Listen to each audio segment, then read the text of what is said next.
Halo,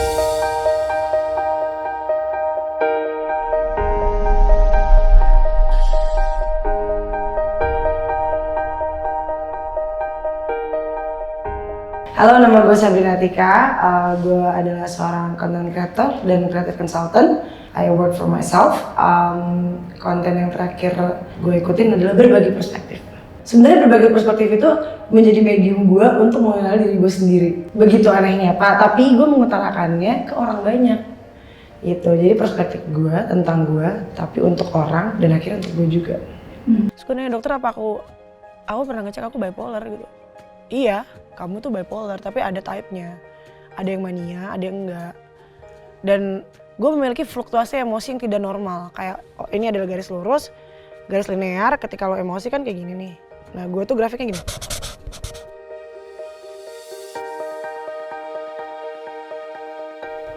Pas waktu itu gue cerita mengenai gue sebagai penyintas bipolar kan.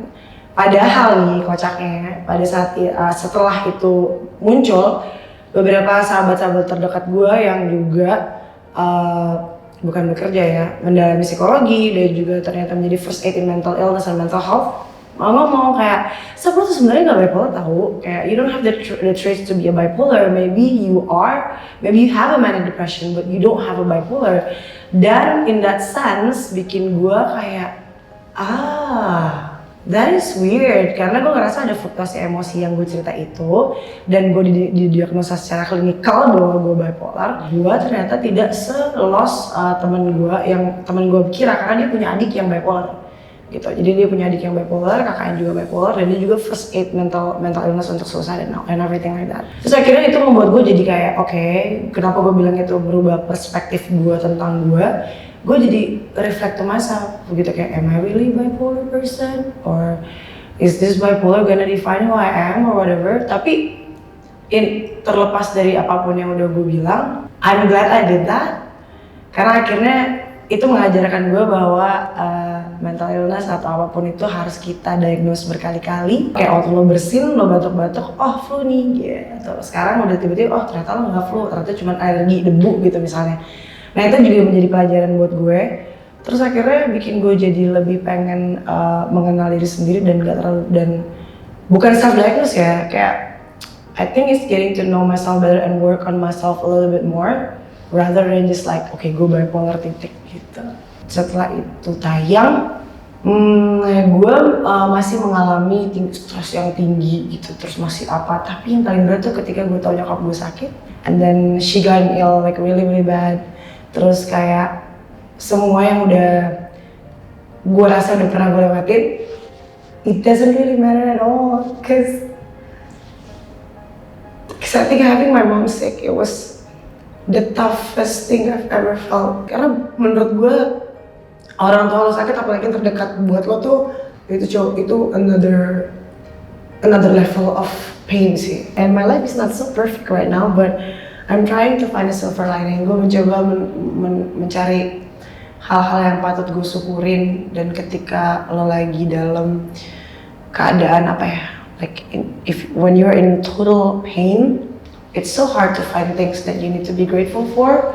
Tapi ada aja. Jadi cari balance di antara bersyukur dan tidak toxic positivity. Itu sulit banget, tapi alhamdulillah bisa. Gitu.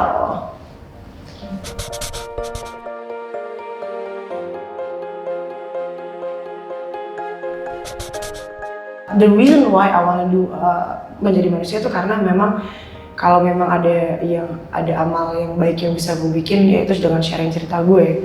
Nah, ketika gue sharing cerita gue, bukan hanya teman-teman terdekat yang mempercayakan ceritanya ke gue, sampai banyak banget strangers yang bener-bener nge-DM gue gitu. Dan sampai tadi pagi pun, hari ini video itu masih ditayangkan, masih di-cut sama orang, di-tag ke gue dan kayak selamat hari Selasa Kak, terus gue kayak selamat hari Selasa ya Kak, terima kasih ya udah membuat video ini, akan selalu menjadi motivasi gue untuk ketika gue merasa dimotivate dan ketika gue merasa down dan ketika gue merasa bahwa self love gue itu kurang, video ini menjadi penguat gue. Dan gue gak habis pikir bahwa kata-kata gue yang sama sekali gak gue atur dan tidak gue setting dan tidak tidak gue pikirin karena jujur aja pertanyaannya tidak ada, kita nggak dikasih, gue nggak dikasih brief, nggak dikasih pertanyaan, gue cuma duduk dan disuruh cerita udah.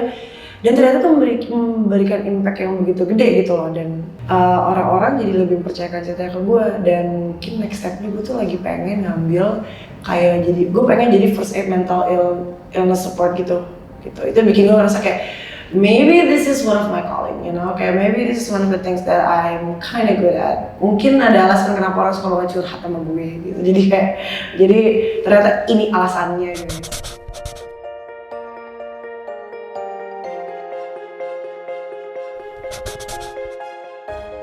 Sebenarnya semua cerita itu berkesan karena gue gak nyangka orang-orang sampai bilang bahwa gue pengen banget kak, gue pengen banget bunuh diri, gue ngerasa seperti lo kak, gue gak bisa tidur kalau malam, gue ngerasa kayak lo kak, gue anxiety, gue ngerasa kayak banyak banget ternyata orang yang ngerasa kayak gue. And it's totally human, hence menjadi manusia untuk ngerasa kayak gitu. Jumlah yang segitu banyak dan ketidakberanian mereka untuk bilang bahwa mereka itu punya mental illness tuh benar-benar sedih loh. Dan ceritanya semua sama loh, gak ada cerita yang lebih berat daripada yang lain ya, karena semuanya menurut gue kalau gue baca, dan gue selalu take time untuk baca satu-satu. Ada yang paling absurd, kak aku hamil, cowoknya gak mau lahirin anaknya, terus gue cuma bilang, ya saya bisa apa gitu, gue bingung, se-overwhelm gitu. Nah yang berkesan itu yang kayak, kak gue jadi pengen bangun pagi dan olahraga dan bikin diri gue jadi lebih baik gara-gara lo nih, kak gue jadi tahu kalau self love itu ternyata gak cuman kekurangan self love itu juga dialami oleh pria. Jadi cowok-cowok yang curhat dan kak gue ngerasa I feel shitty about myself kak, gue bangun kayak gue ngerasa gue gendut, gue ngerasa gue ini, tapi cowok gitu. Dan gue ngerasa gue pikir body shaming dan body shit itu cuma dialamin kayak mostly cewek. I don't think it will impact a lot of guys, but ternyata cowok juga banyak. Dan gue tau lah cowok dengan maskulinitas dan gak bisa cerita ke orang lain apa segala macam, memilih untuk menceritakan ceritanya ke gue sih kayak thank you so much, that's really cool. Gak gini, gue gak mau jadi seolah-olah diidolain atau jadi kayak role model gitu loh, that's not my goal. Yang gue contohin tuh gak 100% kayak aktivis mental illness dan semuanya itu baik gitu, tidak gitu. Cuman ketika orang-orang terus ke gue berarti oke, ada satu koneksi yang gue dapat, yaitu kita sama-sama berani mengakui bahwa kita juga manusia yang bisa merasakan. Hal yang lebih penting bukan gimana orang reach out ke gue, tapi lebih ke gimana gue reach out ke mereka gitu loh. Gitu. I feel like I wanna help, not help. I feel like help is a big word. I just wanna connect with as many people as I can. Sebanyak mungkin orang bisa gue reach, sebanyak mungkin orang bisa gue ngomong, sebanyak mungkin orang bisa gue motivasi secara personal ataupun secara masif ya. Udah, itu aja sih.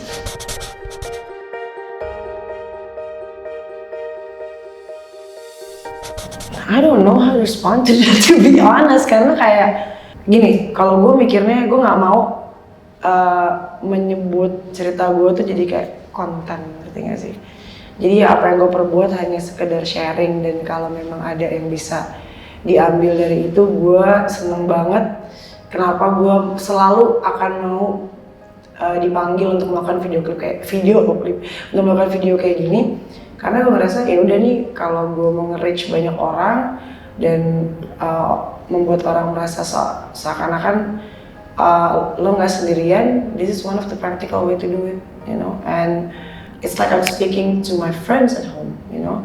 I know having a mental illness, being demotivated and lacking in self-love itu could feel so lonely, very lonely, and I would want to have me when I was in that position. So gue cuma mau ada buat lo ketika lo ngerasa kayak gue. Tapi kan gue nggak bisa nih nyamperin 10.000 orang yang like itu satu-satu. Jadi ya udah, dengan gue ngelakuin video ini, gue berharap lo yang di rumah juga nggak harus malu atau sedih atau kayak ngerasa nggak punya hope, karena there's always hope. And you can only be a victim if you want to be a victim. And I choose not to be a victim. Somewhat make you guys feel like, yeah, she went through that, I went through this. Let's get this shit out. And it's okay, it's fine. It's fine, gitu. And thank you buat yang udah nonton. Gila banget sih, kayak gue gak nyangka aja kayak.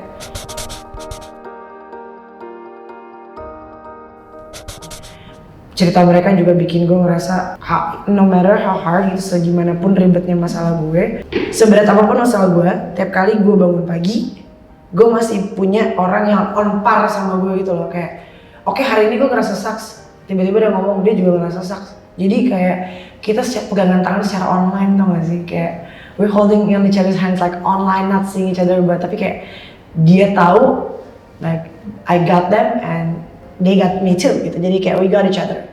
Jadi semacam kayak penguatan tapi nggak ketemu langsung, tapi koneksinya tinggi gitu. Gemes sih jujur.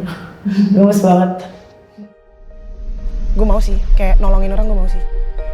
Kayak gue nggak harus melakukan suatu hal yang grande, gue nggak harus menggalangkan dana segini karena gue belum mampu. Tapi gue mau sih nolongin orang.